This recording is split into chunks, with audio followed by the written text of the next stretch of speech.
Hello and welcome to the Cradle News Roundup, your one-stop shop for all news West Asia. My name is Esteban Carrillo. I am the head of news for the Cradle. As usual, I am joined by my colleagues, content creator and writer for the Cradle, Karim Shami, and writer for the Cradle, William Van Wagenen. And before we start, please, just a reminder to like, to share, and to subscribe to our content, and to please check out our Patreon page where you can become a supporter of the Cradle and the work that we do.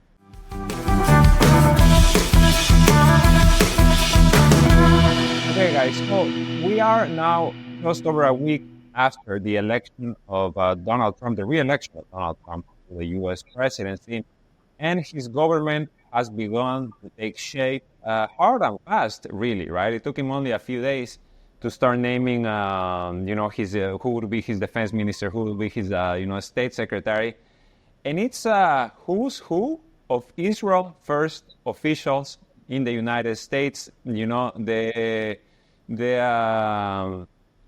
rolling out the red carpet for AIPAC, essentially, right? For all of these officials who are ultra-Zionists. You have Marco Rubio as the incoming state secretary, an Iran hawk, a man who has obviously never seen a war. He didn't want to, join. Have the troops join. Of course, he will never fight in a war. You have a former Fox News reporter and U.S. Army veteran Pete Hegseth. He's going to be the new defense secretary, another ultra-Zionist. A man, a video of him making the rounds recently, him saying Zionism and Americanism are the front lines of Western civilization. So now you know where the new defense secretary stands on that, in that regard. You have Mike Huckabee, a former governor, presidential candidate, Fox News commentator, coming in as U.S. ambassador to Israel. Again, a man who has said there's no such thing as the West Bank. So as the cabinet takes shape, we can already see, right, that Israel is not going to get any more or any red lines, especially, when you talk about the Biden government and everything we've seen, this complicity in the genocide being committed in Gaza and the war against Lebanon and the illegal war in Yemen and the attacks in Syria and et cetera, et cetera. This has all been under, with the approval of Joe Biden and the Democrats and the White House and not the government. Now the United States has, MAGA is back, not just at the White House. They also now have control of the Senate and the House. You have all of these ultra-Zionist officials coming in and giving these very key positions in the foreign policy arena for the United States. So what shape can we expect the genocide in Gaza to take and of the rest of the regional war, right? Especially also in regards to the looming war that Israel is desperate to spark against Iran? Well, maybe if I can start, I think the most important word to think about at this point is annexation. And that will go for Gaza, which, of course, Netanyahu's government has been talking about, not only Bezalel Smotrich and Itamar Ben-Gvir, the far-right ministers, but Netanyahu's Likud party itself. Many elements within that party were just waiting for Trump to get elected. They were openly campaigning for him. They have a long record, or long history of relations with Trump. And ever since this government was formed, I guess in December 2022, when Smotrich and Ben-Gvir came to power with Netanyahu, they've been pushing for annexation of the West Bank. And they've been taking some measures towards that in the West Bank, specifically with Smotrich essentially being the governor of the West Bank since that time. But with Mike Huckabee, he basically, he believes in, again, as you mentioned, he's an ultra-Zionist, and he believes in giving the West Bank to the Israelis. He says it's Israeli land. He calls it Judea and Samaria. When he ran for president in 2015, he did a fundraiser from an Israeli settlement called Shiloh. Many of the funders for his presidential campaign were Israeli Jews. And so I just think that's the most important takeaway, I guess, is that they're going to try to annex the West Bank and Gaza, of course, in the coming months. And the dangerous thing is not only the annexation, but that will be accompanied by ethnic cleansing and an expansion of the war in the West Bank. The war in the West Bank has been going on like crazy, and if it wasn't for what has been happening in Gaza, of course, we would still view the West Bank as a major war. Because Gaza is so bad, it's almost felt like an afterthought. But I don't know, those are just my initial kind of thoughts on it. Yeah, the first thing that I can think of that apparently what happened is that all the campaign that Trump did, it was MEGA, not MAGA. It was like make Israel great again. And of course, we often talked about this in our podcast. The previous two episodes, we mentioned that if Kamala Harris was elected, nothing will change because the puppeteers who are puppeting Biden will also tell her what to do, and the same policy will continue. But we also said that if Trump came back as a president, we will see escalation in this war. And now we can imagine what will happen. First, we can see in Lebanon, now they are bombing more than ever. And they now escalated against Syria. Previously, they used to bomb maybe Syria once a week or twice a week. Now they are bombing Syria more than twice each day. And previously, they used to bomb Dahi at night, like 6-7 airstrikes. Currently, since the past 24 hours, they didn't stop bombing Dahi. That's one. And also, as William said, the annexation, and I also just want to add a point, is that it's not only, the actions are not only being applied in Gaza, especially in northern Gaza and West Bank. There's also Arab villages in the south and even in the Negev desert, Beersheba and other places where they are also kicking out Palestinians, and they are still demolishing the villages. Just today morning in Beersheba, they demolished the last building, which was a mosque in Beersheba, which where the Arab resigns. And of course, Ben Gvir was very happy that they accomplished this 400% faster than he was expected. So after Trump election, everything is ramping up. And for instance, if they have in their mind to take this village in 1 year to prepare the population, prepare the media, now they don't care. They instantly do it. And I don't know what will happen within these 4 years, but the cabinet that Trump selected, I think there's only two ways to find out. Either the United States will drag Israel out of the mud that it's in now, or Israel will drag the United States and it will accelerate the falling of the U.S. empire. So, it's very interesting this about the annexation of the West Bank, because as William said, before even 7 October, the West Bank was kind of the main arena, had become kind of the main arena, right? Like the escalations, the raids in Jenin, the in Jenin now is kind of non-stop. Like people have essentially been forcibly displaced at this point from Jenin due to the battles, due to the growth, right? The expansion of the presence of the Palestinian resistance in the West Bank. After, as you're saying, because the election of Trump kind of came as a bit of a gift from the heavens, to the Netanyahu government in particular, to these very extreme elements. Not that a Harris presidency would have been, all that much more willing to condition military aid or something or other. But with Trump, there's, as you're saying, kind of a joy, kind of like this joyfulness of, okay, now we can just come and take everything. And, Bezalel Smotrich a few days ago was talking about, again, his finance minister essentially serves as the governor of the West Bank. This is the amount of power he has been given.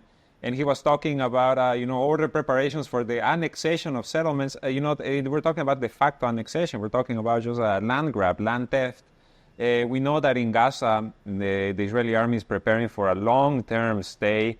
We're talking about permanent military installations. The Netzarim corridor has stopped being, it now becomes the Netzarim settlement, the Netzarim, they changed the name of it essentially, meaning now it's there to stay. We're not going to go anywhere. This is what they're doing in the north of Gaza as well, where this week 8 different human rights groups and the UN as well came out and said that Israel has actually, remember the U.S. gave Israel a month ago. Austin and Blinken issued this letter saying, if you don't let more aid into Gaza, we're going to maybe, possibly, if the vibes are right, condition a military aid to Israel, to you guys. A month has passed. The U.S. government has said, no, actually, Israel, we're not going to condition anything. They have somewhat improved, maybe they allowed a couple more trucks in of humanitarian aid. And then you have these organizations, the UN, saying, no, it's actually worse. Famine is getting worse, not just in the north of Gaza, but in the south as well. And then Israeli officials at the UN saying, what are you talking about? There's no famine in Gaza. Everybody's eating. Everybody's having their full meals. Everybody's, just getting along just nicely, just perfectly. And as they kill journalists, as they do this, as they do, a genocide, as we are seeing. So I think also in this point with the new Trump, this ultra-Zionist cabinet, we're probably going to see more media bias, more manipulation, more silencing. We already saw the West response to the violent clashes in Amsterdam, right? When these Israelis were acting like Israeli settlers, like extremists, like Zionists, like they tend to act. And then they were beaten up. They were beaten up by these, 4th, 5th generation Moroccan Germans on the streets, dragged around, for saying the horrible things that they said, chanting the horrible things that they said. But then they were made the victims, right? All the Israelis who were, they were made the victims. They all of a sudden became an anti-Jewish, an anti-Semite pogrom in the streets of the Netherlands. My goodness gracious, we're back in Poland in the 1930s, 1940s. There's no way that this is going to improve. Once they start killing people in the West Bank, once they start, continue to use starvation as a weapon of war in Gaza, you're going to see U.S. officials, you're going to see even more boldly and even more hypocritically come out and say, no, actually what Israel's doing is right, and actually Israel does have the right to this, and does have the right to kill civilians, and does have the right to steal the land. Yeah, I mean, one thing I noticed at the height of the coverage of those battles between the hooligans, the Israeli hooligans, and the Dutch hooligans in Amsterdam, was that at the very same time that was just being talked about so much, and Israel, being portrayed as the victim, there was a Washington Post story that came out talking about how Israel was killing on purpose civil defense workers here in Lebanon, not only killing them on purpose, but doing like double tap strikes. So they would hit a place like in Nabatea, for example, and then they would wait for the civil defense people to show up, and then they would bomb again to kill them. And there'd been maybe 170, 80 Lebanese civil defense who have died. And again, even at that time, it's gotten probably worse, but there was, an average of like 50 Lebanese being killed a day, let alone so many being killed in Gaza. And yet all of that was just, obviously an afterthought because of some Israelis that got injured in Amsterdam after they themselves had provoked these clashes by attacking people, tearing down Palestinian flags and all that. So again, the Israelis, they just need to constantly generate some way to portray themselves as the victims, and because they have such influence in the media, sadly, they're often very successful, and all the murders and the massacres that are taking place in Lebanon and in Gaza are just pushed to the back page and barely acknowledged. And again, I don't know, we could talk more about the escalation here in Lebanon, but yeah, I just noticed that as a trend. Yeah. We'll get to Lebanon in a bit. We'll get to because in Lebanon there's many things that we need to unravel. One last thing I want to get your thoughts on, guys, about Trump's picks, for his government, is you have all of these ultra-Zionists, and then you have a couple of interesting picks. I'm not saying they're not Zionists, as the incoming defense secretary said. Many of these people think that Zionism and Americanism, whatever that is, come hand in hand together, right? So that this belief might be prevalent. But you have, first of all, Tulsi Gabbard, right? The former U.S. Army a veteran and congresswoman, if I'm not mistaken. She was very anti-war for a while there. Then all of a sudden, then she takes the route that most U.S. politicians tend to take. She's now the head of the internal intelligence, right, of the U.S. And then you have the most interesting to me. It's Matt Gaetz, the lawmaker, from the House of Representatives, if I'm not mistaken. He's been nominated for the Attorney General position, right? And why is Matt Gaetz interesting as a pick? Is because he has, for the past couple of years at least, brought forward resolutions in Congress to end the illegal occupation of Syrian territory in the northeast, right? In Hasaka, in Deir ez-Zor, where we're seeing these Arab tribals rising up, the Arab tribes, rise up, where we're seeing battles between the Kurds and the locals, the U.S. sponsor Kurds. So, what do you guys think about this pick of Gaetz for Attorney General? And does it, or even Gabbard, right, as an internal intelligence head, does it even point towards the likelihood of maybe an end to some of the illegal wars or the illegal occupations by the U.S. Army? I don't think so, because these were also the words of Trump in 2016. He wanted to go out of Syria. But of course, after he came into power, because I think these guys don't know really anything about the region, or they know little things about the region. But I think when the Israelis tell them that Syria is used by Iran to smuggle missiles and weapons for Hezbollah, he will back down in less than a minute.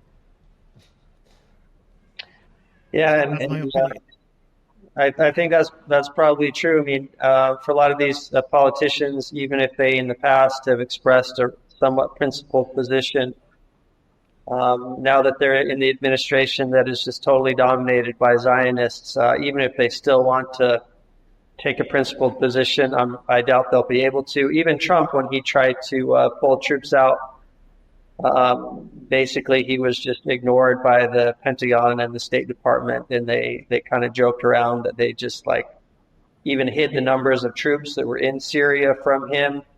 And also each time Trump talked about withdrawing troops, then suddenly we would see a new chemical attack supposedly committed by the Assad government in places like Khan Sheikhoun and elsewhere. And then Trump would just immediately have to back down. So there's all kinds of tricks that the bureaucrats can play just to basically ensure that a pro-Israel agenda is enforced. And again, that's the thing to emphasize when Syria is getting bombed. A lot of times, because during the war starting in 2011, there were a lot of pro-Palestinian people who were against the Syrian government, who were with the Syrian opposition. And a lot of them, if they were honest, they were, tricked by the propaganda and, didn't realize that the Syrian opposition was being funded by the Israelis, it was being funded by the Americans, the Qataris, the Saudis, but again, by the Israelis, and it was part of an Israeli agenda to try to topple Assad and at the very least divide the country and steal the oil. So it will be tough, yeah. Yeah, I mean, also, just to your point about there always being something happening once, somebody tried to end the war in Syria. Right now, we are seeing the revival of ISIS. We're seeing, more and more ISIS attacks against Syrian army positions. Israel has been bombing Syria near Russian bases as well, right? Like some of the airstrikes have been coming very close to Russian air bases to the point that the Russian Air Force has been, having to shoot down some of these incoming attacks. So you have that. And then you have, obviously, the presence of the U.S. proxies. You have the war that is happening in the north of Syria between the Kurds and the Turkish army. So there's many places where, the strings can be pulled to further destabilize this country, further sink it into war. Before we move on to Lebanon, and this actually is what brings me back to Lebanon, is the Washington Post had this report yesterday, I think, on Wednesday, that said that a close aide to Netanyahu this week told Donald Trump and Jared Kushner that Israel is rushing to advance a ceasefire deal in Lebanon, and it's being described as a gift, as a foreign policy win that Israel is preparing for Trump once he comes into office, right? On January 6th is when the U.S. president takes, the new U.S. president comes and takes power. So this is what Israel is saying, right? That apparently there was a big a meeting at Mar-a-Lago, Trump's HQ, and there he stalled this, right? A settlement in Lebanon. The situation in Lebanon over the past week has gotten, as you guys were describing earlier, really, really much more complicated than it had been, right? The strikes are much more constant. And just hours before we started recording this episode, there was a footage of airstrikes again. These are daytime airstrikes, right? By Beirut airport. As passenger planes are ready to take off, you are seeing these explosions go off just meters away from the runway. The attacks in the Bekaa Valley, massacre after massacre, families on top of families getting killed. In the south of Lebanon, raised earth, the historic city of Tyr, the city of Nabatiyeh destroyed to the ground, the border villages. You have the Israeli army trying to make a further incursion into Lebanese territory, even though, Hezbollah has been confronting them pretty decisively. In the north of Lebanon, also escalations, right? You had attacks near another historic city, the city of Jebel or Byblos in the north. You had attacks in the village of Akar, also in the north, killing civilians, killing displaced, over 1.2 million people displaced. The death toll, I think, is over 3,200, 3,300 at this point since last October. Injured, over 15,000. And the winter is approaching now in Lebanon as well, with all of these displaced, right? What is the likelihood that it's even true what we're hearing, right? Because the attacks from Hezbollah also, not to discount that, have also been intensifying in Israeli territory. Now they're talking about the city of Haifa essentially becoming, they are describing it like Kiryat Shmona, right? The settlement that was emptied. Now Haifa is being emptied. And now attacks are getting closer to Tel Aviv. They're getting closer to more strategic targets, right? So, what is the likelihood that this, January gift is actually going to come to fruition? I can't see how they can end the war in 2 months. First, I don't know how do they want to end it, because in their eyes, the Lebanese front is separate from Gaza front. But according to Hamas and Hezbollah and Ansarullah in Yemen and the Iraqi resistance and even Iran, it's all connected. It's all what's happening is happening because of Gaza. Mm-hmm. So if Israel thinks that it can make a deal with Lebanon without ending the war in Gaza, I don't think Hezbollah will agree, especially that Hezbollah took a lot of damages and losses, starting from the bombing of their long-range missiles in Bekaa, and some light missiles, and some light weaponry in the south, and of course the assassination of the leaders of Hezbollah in Dahi and in the south and in Bekaa, and especially the Secretary General Sayyid Hassan Nasrallah. So I think if Hezbollah agrees on any deal currently, I don't think Hezbollah will be as strong as we know, or has influence on the Lebanese and on the region as he used to be. Because currently I can't see Hezbollah can say that they won anything if they stop the war currently. I know there's many people suffering, but what happened previously, I don't think allows Hezbollah to agree to a ceasefire while the war in Gaza is still on. So they will try. Of course, they will try. And now, as a Lebanese living in Lebanon, watching from time to time the local channels, they are telling people that prepare yourself, there is a deal, although all the talks that are currently going are between Israel and the United States.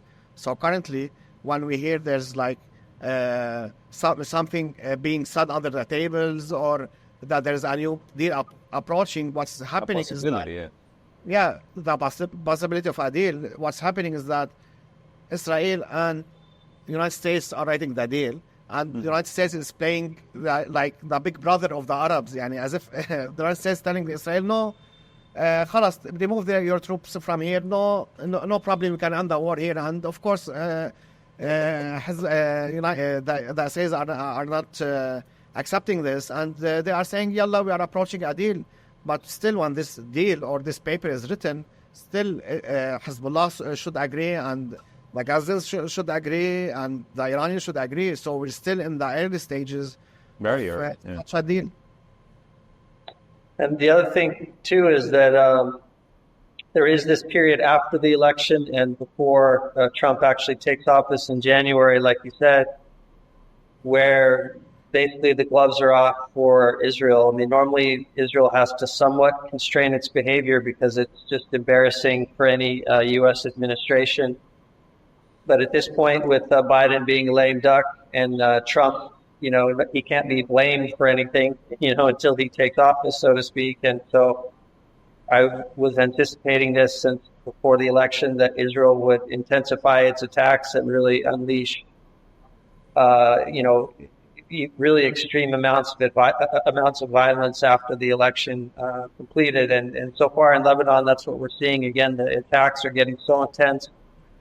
All over the country, we're seeing massacres all over the country, as you summarized earlier, Esteban. And I just think these next few months are going to be really bad. And it may be that the Israelis think that if they can just bomb Lebanon and Gaza like crazy, that they can basically pound Hezbollah and Hamas into submission by January.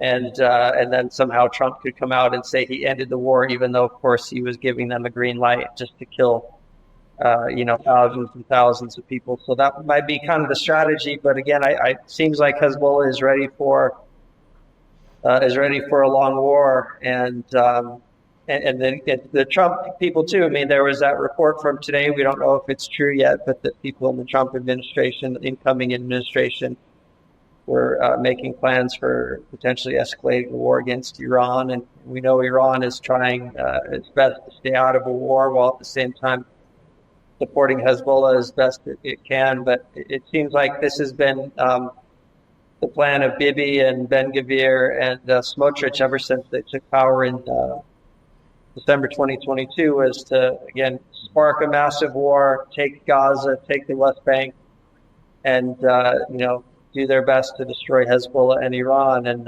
it seems like that's kind of the direction they're trying to move. I want to clarify something. I was talking about that local media is reporting that there is like a ceasefire approaching. And they did this before, previously, in 2006 and after 2006. They are portraying that there is a ceasefire, which is like very bad for Lebanon and for Hezbollah and for the resistance. And of course, Hezbollah will not accept such a deal. And of course, later on, they will blame Hezbollah as if Hezbollah, who started, is the party who started the war, and that's Hezbollah is the party that doesn't want to stop the war. They will not talk about that. Israel will put like illogic, as they do usually, illogic points in any upcoming deal. And for instance, they want to take out all Hezbollah weapons. This is impossible. This is impossible. And I think if Hezbollah agrees, and for instance, if the current Secretary General of Hezbollah agrees, Hezbollah, of course, it will be split for more than one party. Nobody in Hezbollah or people that are Hezbollah since 20 years will agree to hand on their weapons, whatever happens. And in their minds, and the way they believe, in their minds, and what they believe is that whenever, as long as Israel exists on our borders and it occupies Lebanese and Arab lands, they should have weapons between their hands. So exactly, Karim, to what you're saying, I just want to remind our viewers what are the, we discussed this in the Cradle Bites that we did this week about the new officials in the Israeli government, right, who were named as the vote counting was happening in the United States, right? Like Netanyahu must have had already like the numbers and seen that Trump was coming, so he's like, I want to get rid of Yoav Galant, this Pentagon pawn that I have to, have next to me. And he names Israel Katz, who, again, as we went over in the Cradle bites, he's not really, like a military man, as he names him as a defense minister. And he said a couple of days ago, and actually, no, I think he said it twice this week already, that there's not going to be any settlement in Lebanon until Hezbollah is disarmed and until they get pushed back behind the Litani River. Right, and this is what they're going to accomplish in 2 months. This is apparently, what they're going to be able to accomplish between now and January to give Trump his little new presidential gift. As you're saying, Karim, it's completely beyond the realm of possibility. One last thing I wanna just mention before we get into why it's going to be so difficult, and that is, the reality on the ground. One last thing is the Al Akbar a few days ago had this report talking about the U.S. Embassy and how there's like some discontent, some frustration within the halls of power at the U.S. Embassy in Lebanon as to why with the Sunnis and the Christians haven't yet risen up and started fighting a civil war against Hezbollah, that they haven't been able to ignite a civil war. The only person that is even minimally willing to do this would be, maybe Lebanese forces leader Samir Jaja or, Sami Gemayel. Although, even in his party, there's not like a consensus, right? There's more like a few officials that come out and give Zionist talking points when talking to Lebanese media. But, it seems that card has really just been unplayable for the U.S. Embassy. So I guess the escalation that we're seeing against Beirut, the escalation that we're seeing just across the entirety of the country, all the way to the north, right? Now they're hitting, because obviously the attacks against Lebanon or against Hezbollah would be focused mainly on Shiite areas, right? The support base of Hezbollah. But now we're seeing them attack essentially anywhere, everywhere, killing people wherever the bomb may drop. But this is what brings me to the south, right? Because this escalation is also a response to to Hezbollah's resilience. Hezbollah, as you were saying, Karim, has been hit since the terror attack, since the pager terror attack. Took out who knows how many members in who knows what positions, along with civilians, right? Because this was an attack on the Lebanese population. It wasn't an attack on Hezbollah members. And the Israeli army in the south, they haven't been able to take control of villages. They haven't been able to, start to exert actual control over Lebanese territory. And at the same time, Hezbollah's long-range attacks, as I said a few minutes ago, have expanded significantly inside Israel, making them feel the pain that they're making Lebanon feel as well. So how, with this reality on the ground, how can they turn it around? Can they turn it around? I don't think they can turn it around, and especially we have an evidence of that, which is Gaza. So Gaza, geography is very flat. There's no mountains, there's no valleys, there's no rivers, unlike south of Lebanon. And of course, in Gaza, we saw they used mostly a weapon called Yasin 105, which is anti-armor weapon, which can inflict damages to armored vehicles or to the Israeli Merkava, but I don't think they can completely destroy it. But on the other hand, we see Hezbollah, they have the Kornat, they have the Almaz, they have more advanced weapons that can inflict more damages to the troops. So if we only consider these two, we can know that it's impossible to do it in 2 months. So South Lebanon is bigger. That geography is more complicated. We have mountains. We have mountains that are higher than 1,000 meters. We have valleys. There's the Hezbollah prepared for this since 18 years, and they have, of course, more advanced weapons. So if they couldn't accomplish this in Gaza, I know, of course, there's all the damage they inflicted in Gaza, and they killed around 50,000 people there. But till now, we are seeing that in Jabalia, which is one of the first places they tried to invade since last year, the Israelis, till now there's videos coming out of Jabalia.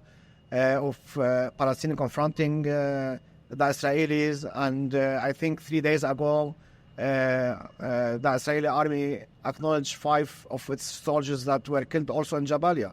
So in South Lebanon, it's far more complicated and difficult for the Israeli army. What do you think, Will? Yeah, I mean, again, I think on the ground in the south, Hezbollah is prepared to fight a long war, and that's always kind of where they... That's what they've said, right? That has been actually their statements. Yeah, that's what they've said just a few days ago, and that's what they've always acknowledged was their, advantage. And I had a chance, luckily, to interview an Al Akhbar journalist, Amal Khalil, who's been the correspondent in the South ever since 2006. And that's was some of the things that she said is that, the Israelis, of course, they have superiority over us in the air. And sadly and tragically, they're able to inflict a lot of pain and damage. But at the same time, Hezbollah has the advantage on the ground in the south. There are people that are fighting for their lands and for their homes and for their religion. And they're highly motivated and well-trained, and they're well-armed. And as Kareem mentioned, they have these, anti-tank guided missiles that can hit Israeli tanks and armored vehicles from, 5, 6, 7 kilometers away. And they have a tunnel network. And as you mentioned, Esteban, Hezbollah has intensified its strikes on military targets inside of Israel. So I think Hezbollah is totally or very, very far from being defeated. That's not something that the Israelis will be able to do. But, of course, the question is how many massacres will the Israelis commit in the meantime, and how much destruction will they be able to inflict? Those are the questions. Yeah, and the Israeli talking about Israel's superiority in the air, right? Is apparent, is obvious. But Hezbollah has also been kind of stepping up their game, right, in that regard with their drone attacks, which the Israeli army seems incapable of preventing, right? Of preventing to the extent that they can prevent, rocket attacks or the ballistic missile attacks, etc. The drone attacks from Hezbollah seem to keep going kind of under the radar, right? And that happened yesterday, or at the very least, to some extent it happened because Hezbollah announced 2 attacks in one day against the target in the military headquarters of the Israeli of the army in the vicinity of Tel Aviv, right? Kind of like in the heart of Israel. They launched these drone attacks. Hezbollah says they were targeted successfully. Israel says, nothing happened. And if there's any video of smoke billowing out, it's probably, a gas tank. That's what they were saying. But we have been seeing this escalation. We have been seeing these capabilities from Hezbollah being deployed on a more regular basis. And at the same time as this is happening, and one last thing that we really should have mentioned is the manpower crisis in the Israeli army hasn't gone away. Right? They keep talking about it, Israeli media. They keep talking about discontent. They keep talking about Israeli troops, reservists, right? Kind of refusing to serve, to go back to Gaza, or to, deploy to Lebanon. Because, and now more than before, right? Now without Yoav Gallant, there's no aim. There's no aim to the fighting. Yoav Gallant said it before he left. He told the victims, the captives' families, there's no reason for the Israeli army to remain in Gaza, right? If we are still fighting in Gaza, it's because there is a desire to do so, right? A desire to ethnically cleanse the strip. And in Lebanon, what's the difference, right? This is the same army that is now fighting, as you're saying, Karim, in Jabalia. They've been fighting for a year and they can't stamp out the resistance. In Lebanon, on the ground, they've been fighting for, 6 weeks? And they want to finish it in 2 months against a much bigger force that we have already established, that Hezbollah represents. Yeah, and I just want to mention that not the Israeli defenses are not able to shoot down the drones. It's the Israeli, the American, the British, the French, the German. So everybody is backing up Israel. And this is the problem of the other countries and the axis of resistance, and even the countries like Russia and China. Till now, I can't see a real ally other than the Western allies. And for instance, whatever happens, what happened, for instance, in Ukraine, they teamed up, they attacked Russia economically in the media, they banned Russia within 1 week. And on the other side, for instance, the resistance side, the axis of resistance, and for instance, China and Russia, regardless of what happened in Gaza, still they don't have this ally that can prevent the West to do what the West is doing in the world. You know what I mean? But for instance, whatever Israel wants, it can get from any of these countries that I mentioned. Not even from the countries. They can get it even if there's some smart guy in a university in the United States someplace and he invented something, or even in Japan. Israel can take the patent. They can do whatever they want. So that's what actually happening. We have Hezbollah is fighting, and of course the Palestinians, they are fighting the whole world. And you mentioned Gallant. Gallant was the defense minister, and I think he is still till now the most knowledgeable of what's happening in Israel, military-wise. And he said these words, but he was unable to say them because he was the head of, he was the minister of defense. And unfortunately, in Israel, they consider him as a moderate, and now we have this guy, Israel Gatz. What's Gatz? And I just want to mention, yesterday he was giving a speech for the soldiers, the new defense minister, and he mentioned what you said. He mentioned that we will destroy Hezbollah. We already removed all of their capabilities, and we can see that.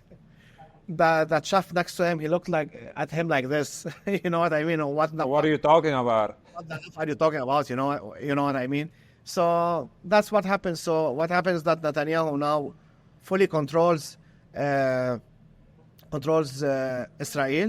although Israel is the only democracy in the Middle East, and that was the title of our previous episode. Now how Netanyahu turned the only democracy to a dictatorship, and now how also Trump turned the manga to MEGA, make Israel great again. So we'll see what will happen. I think it's a long war, and that I said at the end, if this wants to end under Trump's term, either Israel will drag the United States down, or the United States will save Israel from the mud that it's in Lebanon and in Gaza.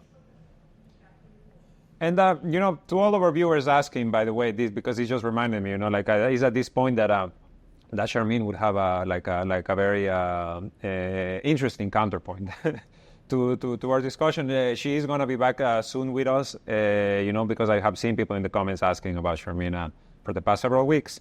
She's taking some time off, some little deserved time off, and she will be back with us very soon. But going back, to this topic, and there's one. First, I want to point our readers to a feature that we published on the Cradle this week, titled "Short on Troops, Israel Turns to Mercenaries." Right, and it talks exactly about what we are discussing about the Israeli army and their woes with the manpower crisis.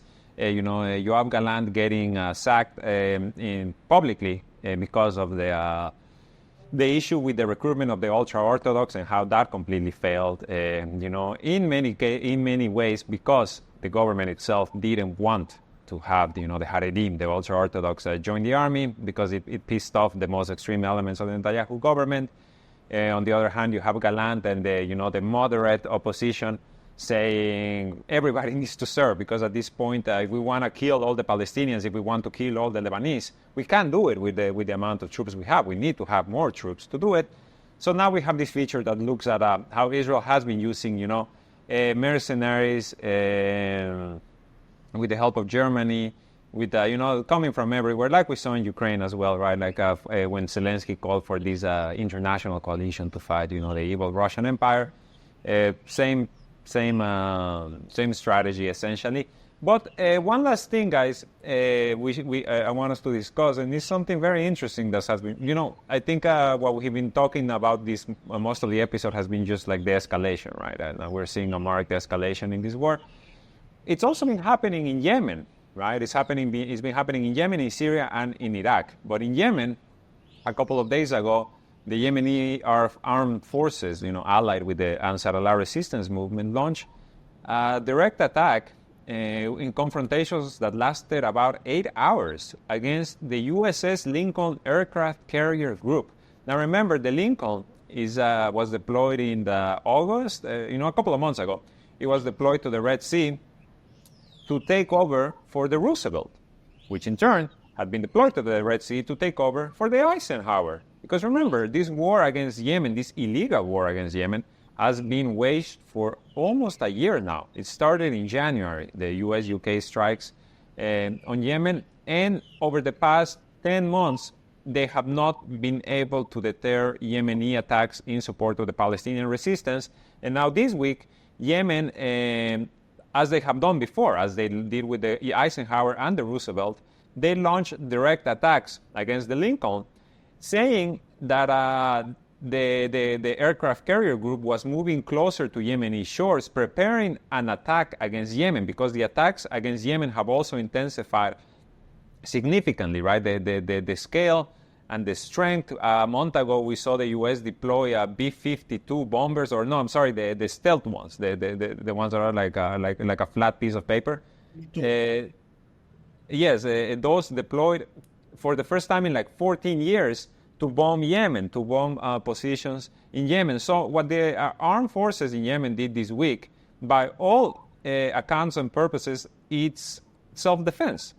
It's self-defense against an aggressor, a foreign aggressor, that is, destroying your land, that is killing your people. But of course, that's not how it's portrayed. That's not how it's reported.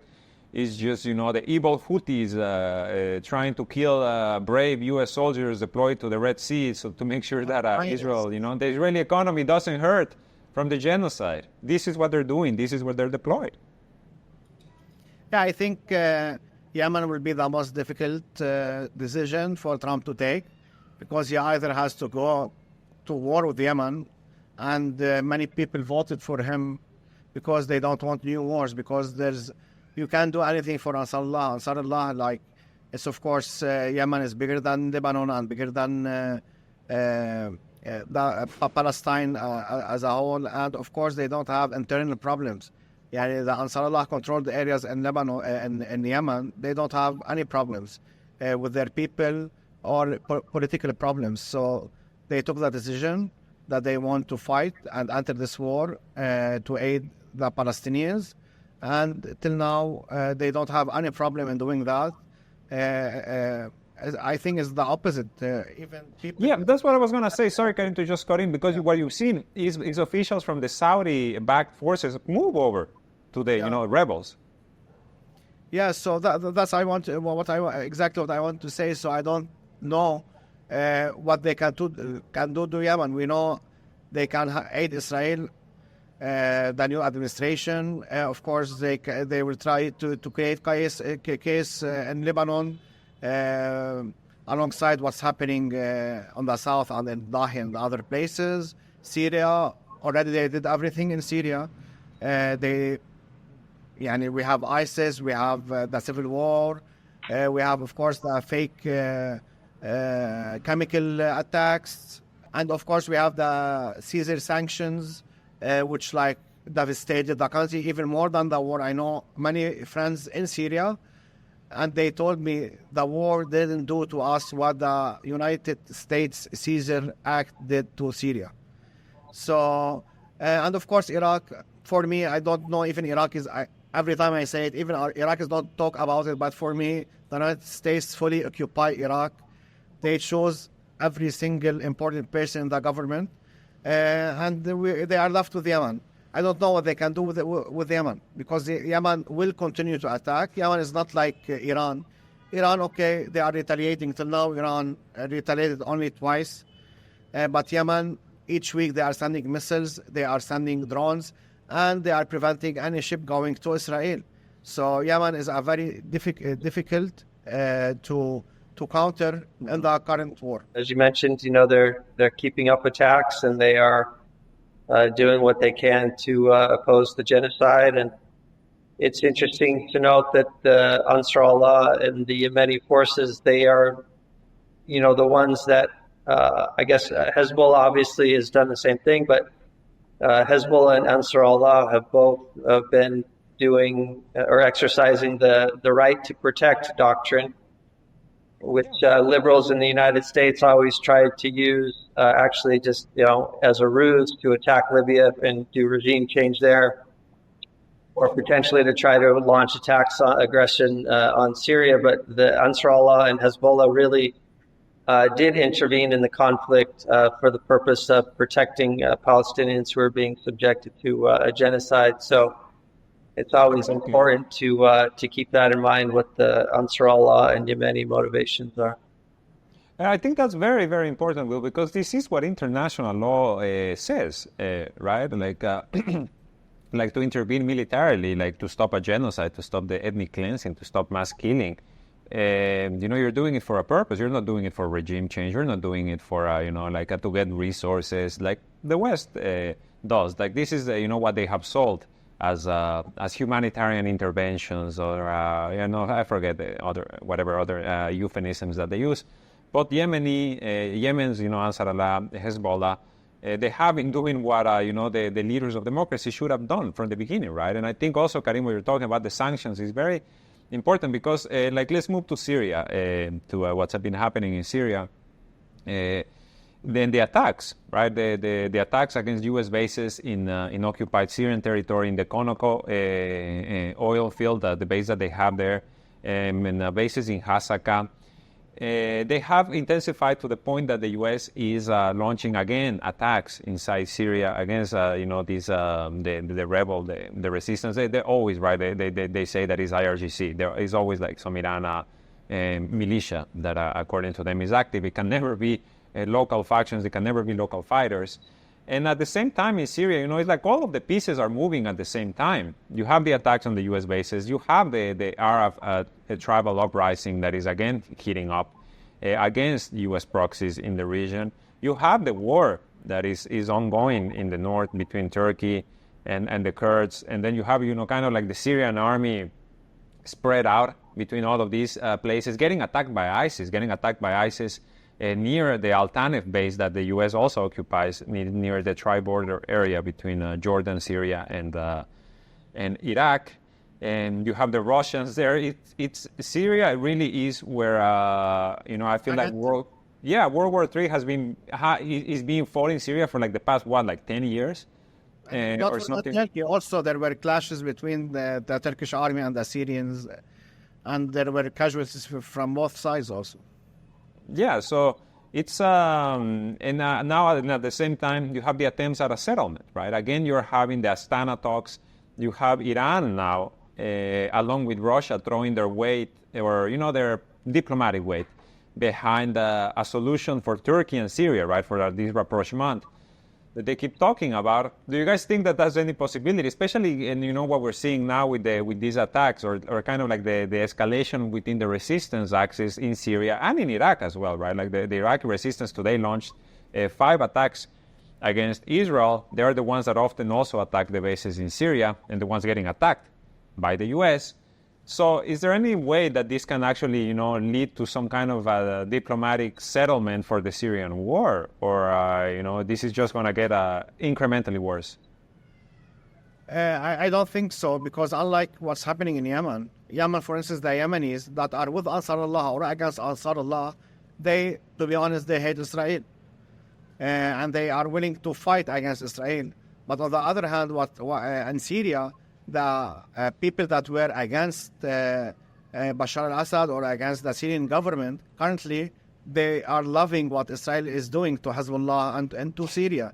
So I don't think the mentality of the opposition in Syria, will lead to any deal in Syria, because as I told you, unlike what's happening in Yemen, the people in Idlib, you can go to their social media. Whenever Israel hits Damascus, they are happy, they celebrate. What's happening in South, whatever, there's a video of like devastation or anything that happens in the South. Also, you see in their pages, they are very happy.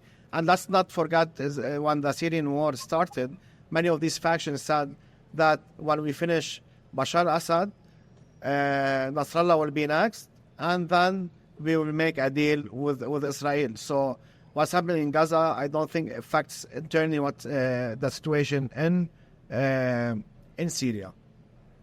And the other thing is that for there to be a deal regarding the situation, at least in northern and northeast Syria, the Kurds from the PKK, essentially, they would have to do a deal with the Syrian government and basically bring sovereignty of the Syrian government back to the northeast. And, that would be potentially something that would allow Turkey to back off and remove their troops if they felt like the Syrian government had control over that area. And it was no longer, a supposed threat to the Turks, who again have been launching military operations in that area in the last 6 months, and also in northern Iraq and in Sinjar to hit the PKK. But again, the U.S. is just not going to allow that. The PKK or the Syrian Democratic Forces, as they're known now, that are in control of northeast Syria and in control of Syria's oil, they are, basically under the control of the U.S. And the U.S. policy is under the control of Israel, and the Israelis are still, getting oil. The PKK is still stealing oil, sending it to Iraq in tankers, and then mixing it with oil, and then sending it through Turkey. And so, the Israelis are just going to veto any deal between the Kurds in northeast Syria and the Syrian government under Assad. So it just seems like it's going to still be that kind of stalemate situation that it's been since 2015, 2016. And again, it's important to remember that, the war that was launched on Syria in 2011, it was a covert war led by the CIA under, again, heavy Israeli influence and for Israel's benefit to try to divide the country and extract oil from eastern Syria and then also from northern Iraq, from Kirkuk, which happened with U.S. and Western support for ISIS in 2014 when they took over Mosul, allowing the Kurds to, in exchange, take over Kirkuk and start exporting oil through Turkey into Israel. So, I just see that situation, that kind of, I just see it staying that way unless, a bigger war breaks out to really change the dynamic. Yeah, there's been with Kurdish officials, you can kind of see some sort of excitement about this Israeli campaign about, especially Greater Israel, because according to, them, Greater Israel ends with the Kurdish state begins, with Kurdistan, right? Their long-sought homeland or something or other. So of course there's the signs there, right? There's a interest from both sides. But before we wrap up for this week, guys, one last thing I wanna ask you is your opinion on. Is, in Iraq, the U.S. and the Iraqi government a couple of months ago, announced that they finally reached a deal for the exit of U.S. combat troops from Iraq, right? And they said by the end of 2025, by the end of, it was 1 or 2 years, that they gave themselves. Is that going to hold under Trump? Is there any possibility? Again, I just feel like so far the U.S., even though they've been talking about withdrawing troops, they've just been doing everything they can to avoid it. And if they agree to a withdrawal of troops, in quotes, they just reclassify the troops as advisors. And as Kareem said, the Americans still have huge influence in Iraq. They still have a lot of power in the government and a ton of control. And as much as Soudani and the Islamic resistance would like the troops and are trying to force the troops to go, the U.S. I don't think will ever agree to it. I mean, they would probably need to be forced out. So.